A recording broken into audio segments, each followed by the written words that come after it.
Kaya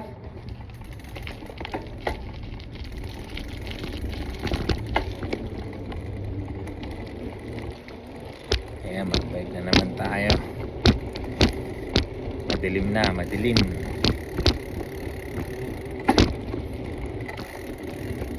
Alas 9:15.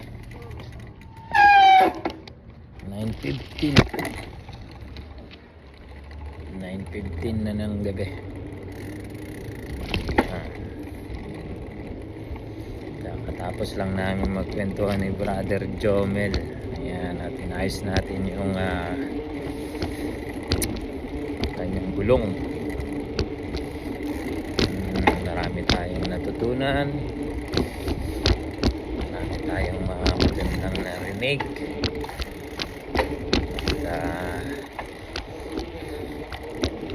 palakasan bilang Kristiyano.